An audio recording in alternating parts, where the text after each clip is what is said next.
네, 오늘 말씀은 창세기 22장 1절부터 12절까지입니다. 그 일 후에 하나님이 아브라함을 시험하시려고 그를 부르시되 아브라함아 하시니 그가 이르되 내가 여기 있나이다. 여호와께서 이르시되 내 아들 내 사랑하는 독자 이삭을 데리고 모리아 땅으로 가서 내가 내게 일러준 한 산 거기서 그를 번제로 드리라. 아브라함이 아침에 일찍이 일어나 나귀의 안장을 치우고 두 종과 그의 아들 이삭을 데리고 번제에 쓸 나무를 쪼개어 가지고 떠나 하나님이 자기에게 일러주신 곳으로 가더니 제3일에 아브라함이 눈을 들어 그곳을 멀리 바라본지라. 이에 아브라함이 종들에게 이르되 너희는 나귀와 함께 여기서 기다리라. 내가 아이와 함께 저기 가서 예배하고 우리가 너희에게로 돌아오리라 하고 아브라함이 이에 번제나무를 가져다가 그의 아들 이삭에게 지우고 자기는 불과 칼을 손에 들고 두 사람이 동행하더니 이삭이 그 아버지 아브라함에게 말하여 이르되 내 아버지야 하니 그가 이르되 내 아들아 내가 여기 있노라. 이삭이 이르되 불과 나무는 있거니와 번제할 어린 양은 어디 있나이까. 아브라함이 이르되 내 아들아 번제할 어린 양은 하나님이 자기를 위하여 친히 준비하시리라 하고 두 사람이 함께 나아가서 하나님이 그에게 일러주신 곳에 이른지라. 이에 아브라함이 그곳에 제단을 쌓고 나무를 벌려놓고 그의 아들 이삭을 결박하여 제단 나무에 놓고 손을 내밀어 칼을 잡고 그 아들을 잡으려 하니 여호와의 사자가 하늘에서부터 그를 불러 이르시되 아브라함아 아브라함아 하시는지라. 아브라함이 이르되 내가 여기 있나이다 하매 사자가 이르시되 그 아이에게 내 손을 대지 말라. 그에게 아무 일도 하지 말라. 내가 내 아들 내 독자까지도 내게 아끼지 아니하였으니 내가 이제야 네가 하나님을 경외하는 줄을 아노라. 아멘. 아멘. 네, 오늘 본문은 아브라함이 아들 이삭을 하나님께 번제로 바치는 아주 유명한 장면이죠. 여러분은 이 장면을 보면 어떤 생각이 드세요? 아브라함이 참 믿음이 대단하구나. 아들까지 번제로 바치는 그 믿음 참 우리가 감히 따라갈 수 없는 믿음이구나. 이렇게 생각하실 수도 있고요. 아니 하나님은 도대체 어떤 하나님이길래 그 아들 독자를 번제로 바치라고 하는 그 잔인한 하나님 어떻게 그럴 수 있냐. 어떤 사람은 이 구절 때문에 예수 못 믿겠다고 하는 사람도 있죠. 이렇게 우리가 생각을 할 수가 있어요. 그런데 저는 여러분들께서 성경을 보실 때 좀 더 하나님의 마음을 알면서 봤으면 좋겠다는 생각을 합니다. 성경에서 하나님은 항상 우리에게 질문을 하십니다. 우리는 성경을 보면서 하나님이 어떤 질문을 하시는지 그것을 발견해야 돼요. 그리고 내가 하나님께 할 수 있는 답변이 무엇인지. 사람마다 답변이 다 조금씩 다를 거죠. 나의 답변은 무엇인지 그것을 생각하면서 성경을 봐야 돼요. 저는 말씀을 전하는 자로서 한 가지 더 질문을 합니다. 너는 말씀을 전하는 자로서 이 말씀대로 살아내고 있느냐? 이 질문을 저 스스로에게 하면서 말씀을 전합니다. 대체로 말씀을 전하고 나면 마음이 무거울 때가 많습니다. 내가 부족하구나. 그러나 언젠가 하나님 앞에 제가 담대히 하나님 걱정하지 마세요. 제가 말씀 전하는 대로 넉넉하게 살고 있습니다. 이렇게 답하기를 기대하면서 오늘도 말씀을 전합니다. 하나님께서 아들 이삭을 번제로 바치라고 아브라함에게 명령을 하시죠. 2절입니까? 여호와께서 이르시되 내 아들 내 사랑하는 독자 이삭을 데리고 모리아 땅으로 가서 내가 네게 일려준 산 거기서 그를 번제로 드리라. 하나님께서 이삭을 내 아들, 내 사랑하는 독자 이렇게 부르십니다. 하나님은 아브라함이 그 이삭을 얼마나 사랑하는지 알고 계셔요. 100살 먹어서 얻은 아들이니까 오죽 귀하겠어요? 그런데 오늘 이 본문 전에 이때부터 한 10여 년 전에 아들 이스마엘을 광야로 쫓아보냈죠. 아브라함이 얼마나 가슴이 아팠겠어요. 그런데 유일하게 남은 이 아들 한 명 데리고 얼마나 애지중지 내 생명처럼 아브라함이 그 이삭을 키우며 얼마나 그 성장하는 것을 볼 때마다 가슴이 뿌듯하고 보람있고 이랬을 것 같아요. 번제는 재물을 태워서 드리는 거예요. 자식을 태워서 드리는 그 관습이 그 당시 이방 야만족들에게 있었던 풍습이거든요. 이것은 하나님의 자손들은 이런 일을 행하지 않아요. 그런데 오늘은 하나님께서 이방 야만족이 하는 그 풍습을 아브라함 네가 해라 그렇게 말씀하시고, 더군다나 하나님은 이미 아브라함에게 약속을 해놓으신 것이 너에게 큰 민족을 이룰 거라 하셨잖아요. 그런데 이삭을 죽이라고 하세요. 어떻게 된 일이에요? 여러분, 사람이 살면서 어려움을 당할 때가 많이 있어요. 갖가지 어려움을 당하게 되는데 사람들은 자기가 당하는 어려움이 가장 크다고 생각할 거예요. 그런데 저는 가만히 생각해 보면 사람이 당하는 어려움 중에 가장 큰 것이 무엇일까? 저는 자식을 먼저 보내는 그 아픔이 가장 클 거라고 생각해요. 저도 사실은 자식을 잃을 뻔한 경험이 있어요. 그때 이 마음이 아프다 못해서 허물어지더라고요. 이게 자식을 잃는 어려움이 어떤 건지 제가 그때 조금 깨달았어요. 그런데 오늘 하나님께서는 아브라함에게 자식을 번제로 바치라는 끔찍한 요구를 하고 계세요. 하나님 왜 이런 끔찍한 요구를 하실까요? 이것이 우리 첫 번째 질문이에요. 오늘 본문에서 우리가 첫 번째 질문할 수 있는 것이 하나님이 왜 아브라함에게 이런 정말 잔인하고 끔찍한 요구를 하실까?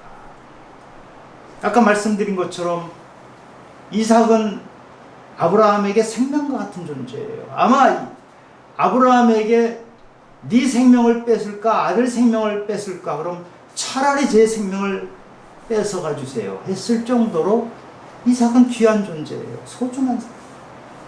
이삭이 없어진다는 것은 아브라함에게 삶이 통째로 사라지는 거거든요. 이삭 하나 붙들고 이 나이 많은 이제 무슨 세상에 바람이 뭐가 있겠어요. 이 노인이 이삭 하나 바라고 살았는데 하나님은 그 이삭을 죽여서 번제로 바치라고 하세요. 왜 그럴까요? 아브라함은 이삭을 사랑했어요. 내 생명처럼 사랑했어요. 그런데 그 사랑이 시간이 지나면서 점점 변질되는 거예요. 집착으로 바뀌는 거예요. 아브라함이 이삭을 점점 사랑하는 것이 집착으로 바뀌니까 아브라함에게는 이삭이란 존재가 하나님보다 더 높은 존재까지 가고 하나님을 점점 잃어버려요.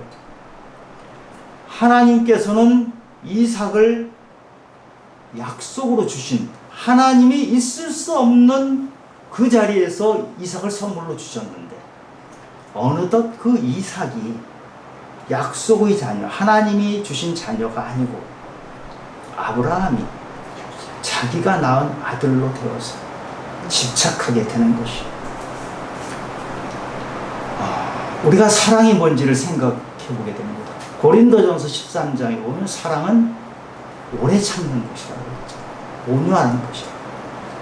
사랑은 약간 여유를 두고 시간을 때로는 가지고 때로는 약간 거리도 가지고 지켜보면서 그렇게 사랑을 해야 되는데 아브라함은 그런 여유가 전혀 없는 집착하는 사랑으로 가버렸던 것이.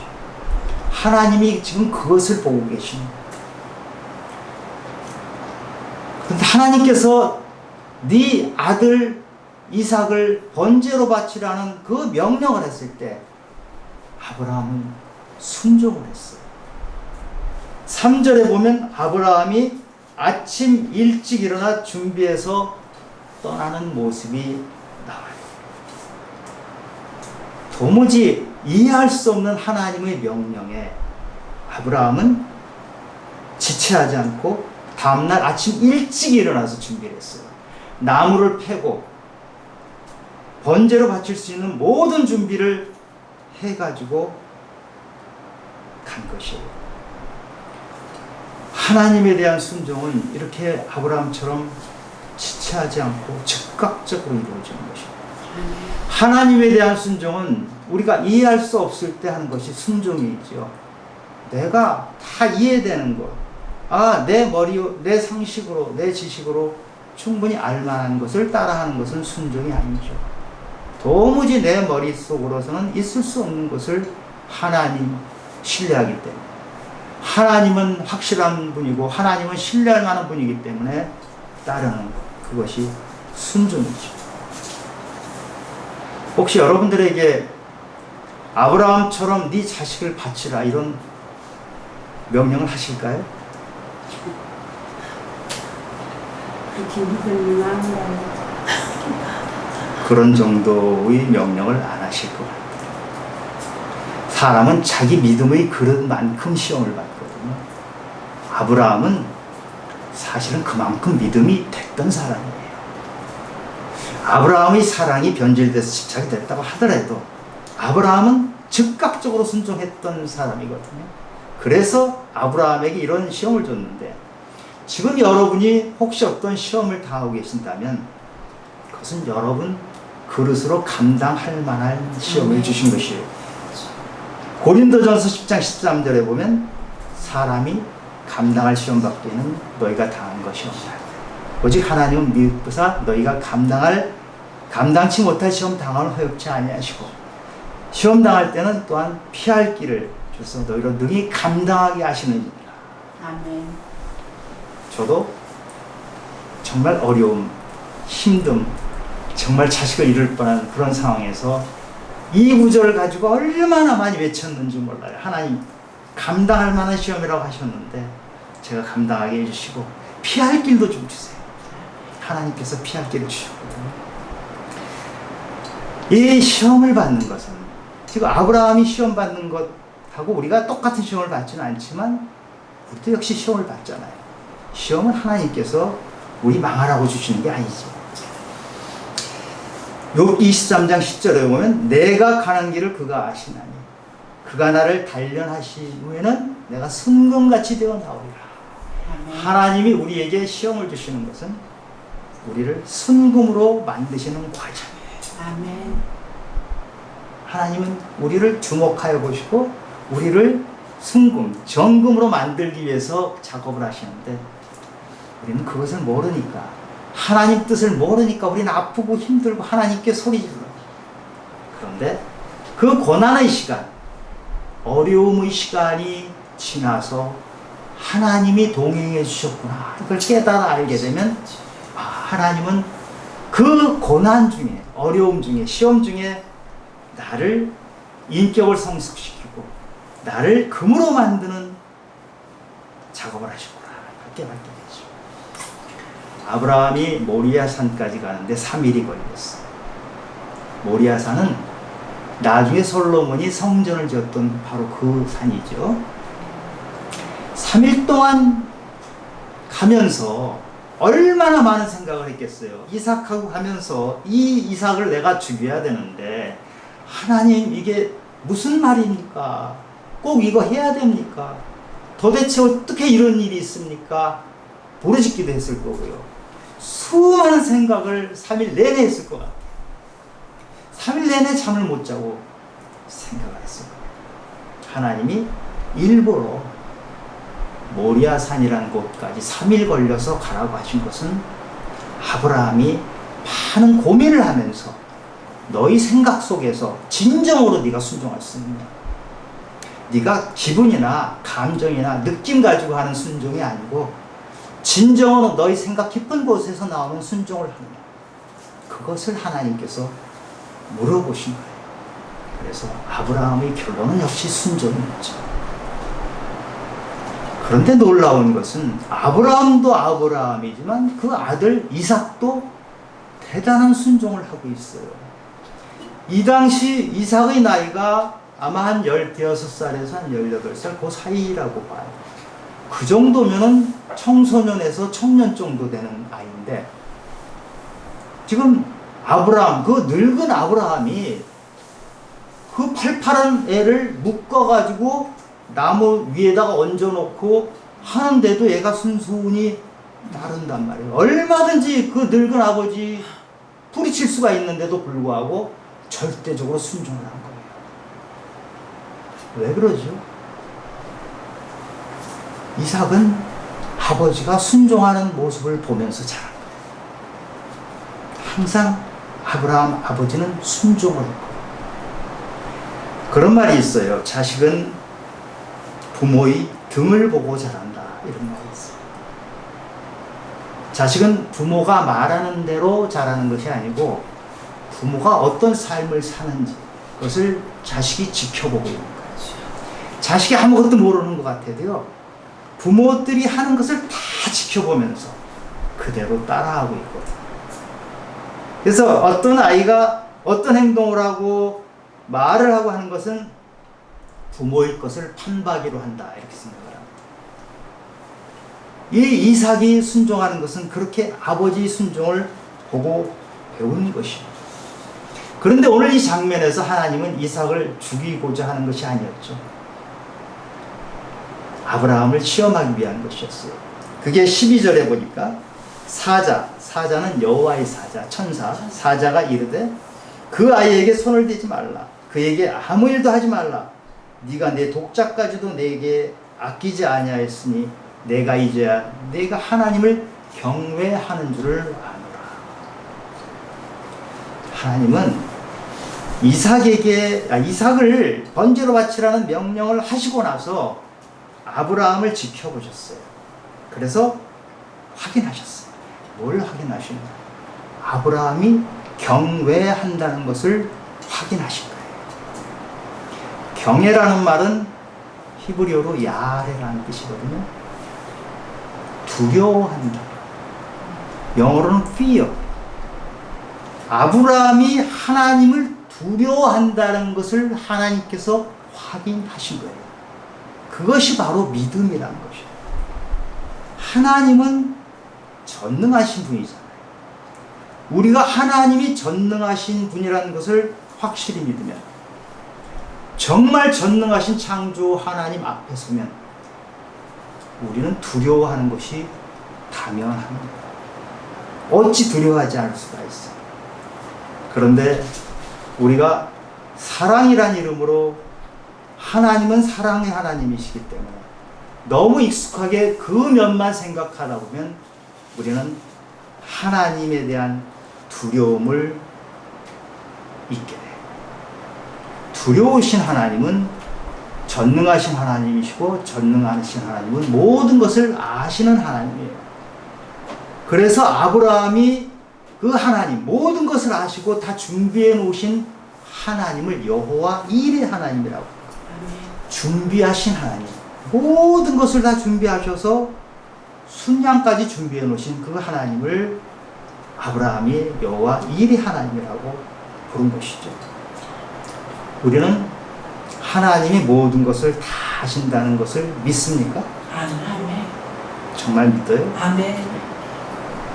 그렇다면 우리도 아브라함처럼 할 수 있는 것이, 아브라함이 자기가 자기 아들 이삭을 키우는 것이 제대로 키우는 거겠어요? 아니면 전능하신 하나님, 모든 것을 아시고 모든 것을 준비해 놓으신 하나님, 아브라함만 알 뿐 아니라 이삭도 완전히 아시는 하나님이 이삭을 키우시는 게 잘 키우시겠어요? 우리는 하나님을 신뢰하지 않기 때문에, 하나님을 전능하다고 생각하지 않기 때문에 내가 내 자식을 키워야 된다고 생각을 하고 그것이 집착으로 바뀌는 것이죠. 그런데 우리가 하나님을 정말 경외한다면, 정말 하나님을 두려워한다면, 전능하신 하나님을 믿는다면 우리는 내 손에 있는 이삭을 하나님 손으로 옮길 수가 있어요. 내 손에서 키워진 이삭보다는 하나님 손에서 키워진 이삭이 훨씬 더 잘 키워지고 훨씬 더 하나님 앞에 완전한 자로 키워진다는 것을 알 수 있어요. 그런데 이것이 힘든 거예요. 우리 인간은 내 손에 꽉 쥐고 있어야 뭐가 될 거라고 생각하기 때문에 놓칠 못해요. 내 손에 꽉 쥔 것을 놨을 때 하나님이 붙잡아 주시고 하나님이 키워 주시거든요. 그것이 완전을 갈 수 있는 길인데 우린 내 손에 내가 꼭 잡아야 완전하다고 생각하고 그것을 놓지 못해요.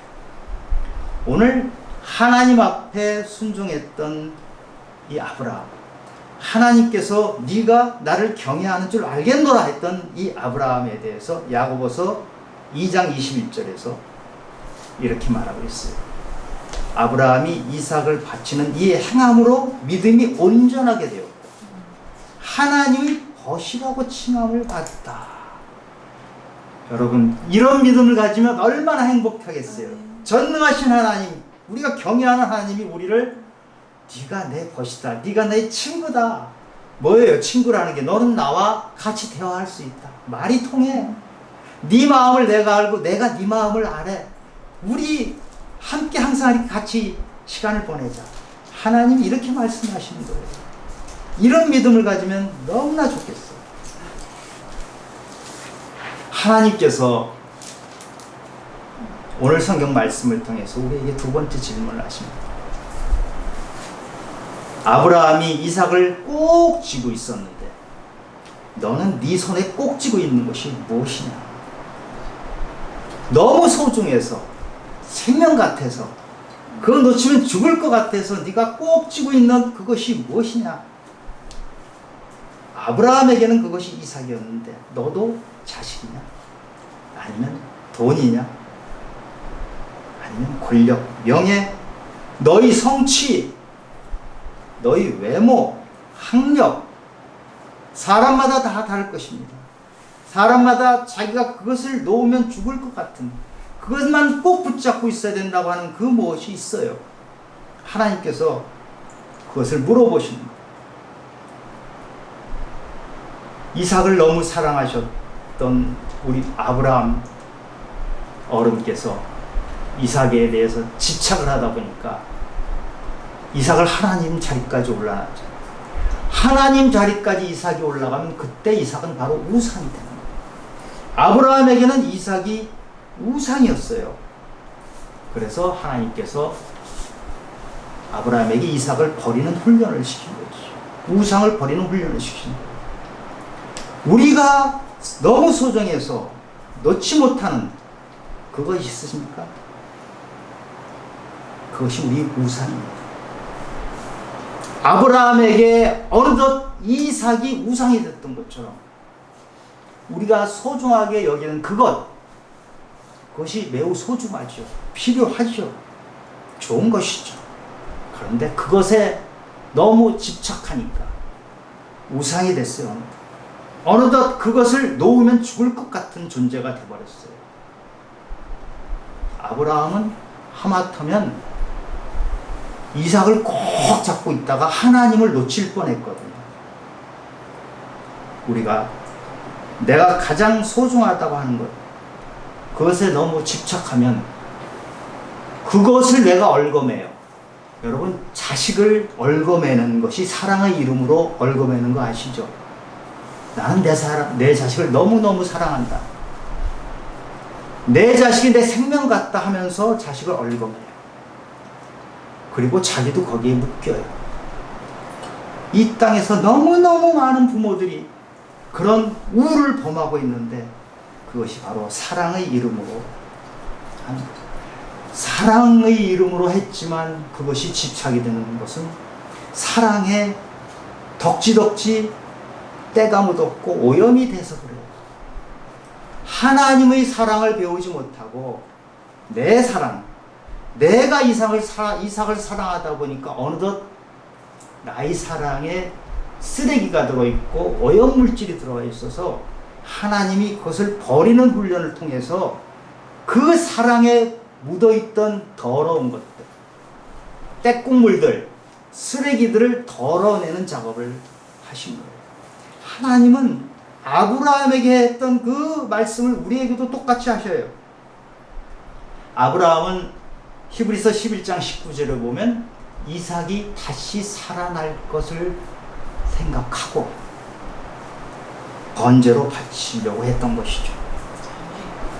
아브라함은 이삭이 살아날 것을 믿었어요. 그런 것처럼 이 믿음을 통해서 아브라함이 다시 살아난 거예요. 우리는 이렇게 버림을 통해서 내게 가장 소중하다고 생각하는 것을 놓음을 통해서 하나님 앞에서 우리는 새롭게 얻는 것이죠. 몇 년 전에 아마 여러분들 아시는 얘기일 텐데요. 딸이 명문대 의대에 합격했어요. 합격 통지서를 받은 그 딸이 엄마 이제 다 됐어? 이렇게 글을 써놓고 극단적 선택을 했어요. 그 엄마는, 아빠는 그 딸이 명문대 가는 것이 너무너무 중요했어요. 너무너무 중요하게 그것을 붙잡다 보니까 딸에게 집착을 했고 변질되고 그 딸을 결국 잃어버리게 되는 지경까지 됐죠. 사랑이 변질됩니다. 우리 믿음도 집착을 하면 변질됩니다. 하나님께서는 네가 소중하게 여기는 그것이 무엇인지 다시 한번 들여다봐라. 네가 내 앞에서 순수하게 그것을 가지고 있는 것인지 아니면 네 욕심에 의해서 오염되고 때국물이 묻어있는 것인지 그것을 들여다보라고 합니다. 만약에 그 명문대 딸이 극단적으로 선택한 그의 부모들이 하나님의 마음을 가졌다면, 조금 더 여유 있는 사랑을 했다면, 조금 더 하나님께 맡겼더라면, 여러분 내가 집착하고 붙잡고 있는 것을 놔서 하나님께 맡기면 그 순간 하나님께서 일하십니다. 근데 우리는 내가 내 힘이 들여서 내가 꼭 잡고 있다 보니까 하나님이 일하시는 걸 막아요. 예수님은 베드로에게 그물을 버리라고 하셨어요. 베드로는 어부잖아요. 어부에게 그물을 버리라는 거는 네 모든 것을 버리라는 거나 똑같아요. 그런데 베드로가 그물을 버렸을 때 예수님께서는 물고기 잡는 대신에 그물을 가지고 사람들을 낚는 데 쓰도록 해주셨습니다. 사도행전 4장 13절을 보면 이런 장면이 나왔죠. 베드로가 한번 설교하니까 5,000명이 믿게 돼요. 여러분 상상이 가세요. 5,000명이 믿는 것을 보고요, 대제사장들과 관리와 장로들이 이 베드로와 요한이 그때 담대하게 말하는 걸 보고 그들이 본래 학문이 없는 범인으로 알았다가 이상히 여기면 놀랐다는 얘기예요. 사도행전 4장 13절입니다. 무식한 어부였던 베드로가 놀랄 만큼 바뀐 것은 그가 물고기 잡는 그물을 버렸기 때문에 하나님께서 그에게 하나님의 그물을 안겨주십니다. 사도 바울 아시죠? 사도 바울은 가말리엘 문화생이에요. 학식과 종교와 율법, 철학, 통달했던 사람이에요. 그리고 로마 시민이었어요. 그런데 이 사도 바울이 이런 걸 다 버렸죠. 빌립보서 3장에서 사도 바울이 이렇게 고백합니다. 무엇이든지 내게 유익하던 그것을 그리스도를 위하여 해로 여길 뿐만 아니라 내가 그를 위하여 모든 것을 잃어버리고 배설물로 여겼다. 배설물로 여기면 그리스도를 얻고 그 안에서 발견되려 함이니 내가 모든 것을 다 버리고 그리스도를 얻었어. 그런데 그리스도 안에 들어가니까 내가 다 버렸던 것이 새롭게 나에게 다시 와요. 그래서 사도 바울은 자기가 버렸던 것을 다 쓰게 됩니다. 그는 로마 시민이었기 때문에 얼마나 선교하는데 자유롭게 로마 시민의 특권을 가지고 선교를 했죠. 로마까지 가게 되죠. 또 종교 지도자로서 그 학문적인 것, 철학적인 것을 가지고 있기 때문에 그리스, 헬라의 철학자들과도 설득을 할 수 있는 놀라운 실력을 갖춘 그런 사도 바울이 있어요. 그래서 신약 27권 중에 13권이 바로 사도 바울이 쓴 것인데 그것은 지금 우리가 봐도 대단한 논리, 학문적인 것을 갖추지 않으면 쓸 수 없는 그 논리를 갖춘 문장을 보게 되죠. 하나님께서는 사도 바울이 다 버린 것을 내 안에 들어온 사도 바울을 다시 활용하신 거예요. 하나님께서는 예수 그리스도를 십자가에 못 박으십니다. 예수 그리스도를 십자가에 버리십니다. 예수님께서 엘리 엘리 라마 사박다니 하나님 하나님 왜 나를 버리셨나이까 이렇게 말씀하죠. 하나님은 예수 그리스도를 십자가에 버렸지만 하나님 보좌 영광의 자리로 올리시고 인류를 구원하는 도구로 쓰신 거예요. 그래서 십자가는 바로 버림의 십자가, 희생의 십자가, 그 사랑의 십자가, 아픈 사랑의 십자가를 향해서 우리가 지금도 나가고 있는 것이죠. 정말 자기가 너무 소중해서 너무 그것을 꼭 쥐고 있었기 때문에 중요한 것을 놓친 한 사람이 복음서에 소개되고 있습니다. 복음서, 공관복음 3권에 다 소개되고 있는 한 사람이 있어요. 부자, 청년, 관원의 이야기입니다. 그 사람에게는 재물이 너무 소중했어요. 재물을 놓치면 이 세상 모든 것이 다 허물어질 것 같아서 재물을 꼭 쥐고 있다가 그 사람이 결국 놓친 것은 예수님을 놓쳤고 천국을 놓친 것이죠.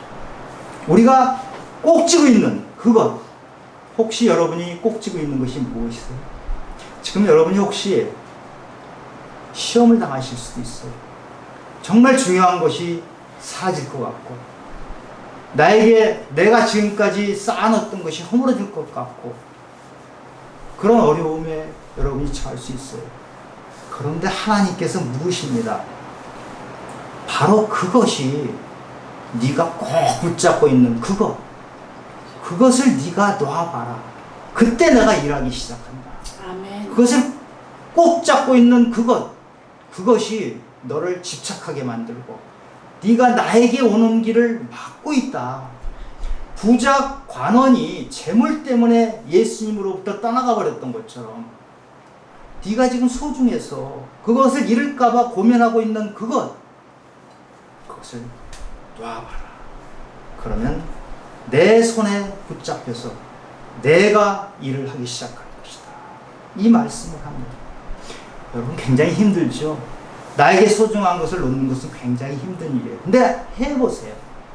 경험해보십니다.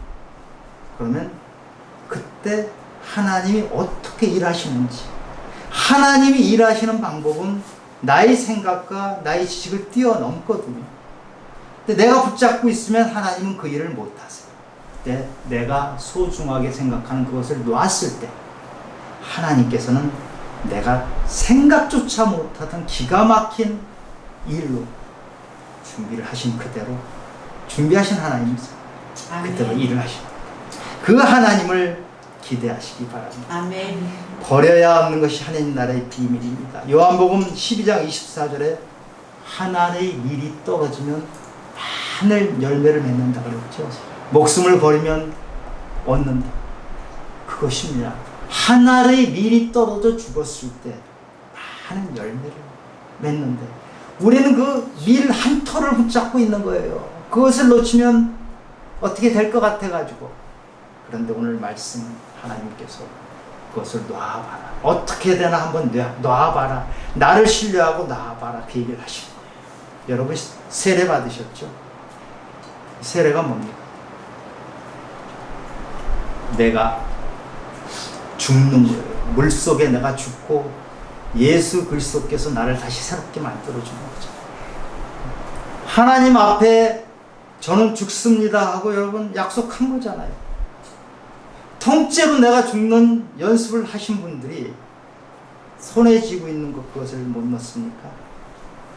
저와 여러분이 오늘부터 손에 무엇을 쥐고 있는지 확인하고 내가 가장 중요하다고 하는 그것을 놓는 작업을 하시기를 예수 그리스도 이름으로 축원합니다. 아멘. 하나님 아버지, 정말 이 세상에는 우리가 소중히 여기는 것들이 많고 우리에게 필요한 것들입니다. 그러나 때로는 그것이 우리의 집착이 되어서 내가 거기에 묶여 있고 그것을 묶고 이렇게 해서 하나님 앞으로 나가지 못하게 하는 것이 있습니다. 하나님, 그것을 우리가 놓을 수 있는, 결단할 수 있는 믿음을 주시옵소서. 순종할 수 있는 믿음을 허락해 주시옵소서. 아멘. 내 힘으로는 잘 안 됩니다. 내 힘으로는 내가 소중하다고 생각하는 것을 놓을 만한 힘이 없사오니 여호와 이레의 하나님 아버지께서 도와주셔서 내 손에서 꼭 잡고 있는 것을 놓을 수 있는 결단을 하도록 도와주시옵소서. 아멘. 모든 말씀 예수님 이름으로 기도드렸습니다. 아멘.